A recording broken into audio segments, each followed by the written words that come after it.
Let's talk supplies.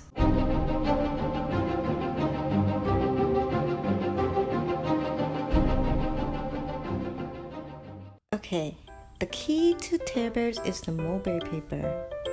This is what will give you that nice fuzzy texture when you tear it. Oh, that's music to my ears. You can buy any color you like depending on the animal you're making. Just make sure it is thick mulberry paper because the thicker, the better.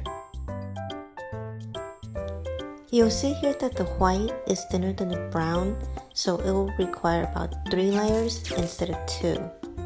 Hence, more time and more work for your project. You'll also need to get a mini steel brush, which is like a barbecue brush the size of a toothbrush.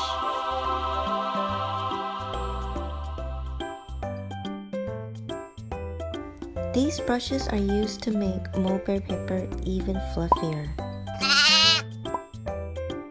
I like to use blending chalk to add shading and coloring. You'll need paintbrushes to apply the blending chalk. Okay. Blending chalks are optional, but I think it makes bears look even better. For the eyes, you will need white signal pen, any color moonlight pen, and a black micron pen. The moonlight pen is really great for writing on black paper. Just pick any color you like for the eye color. If you want nice feathery eyelashes, I highly recommend getting your black pen in 0.5mm. I also like to use tweezers. They're completely optional, but I find them oh so useful. I also recommend getting a blade. The one I have here is designed to fit the curvature of your fingertip.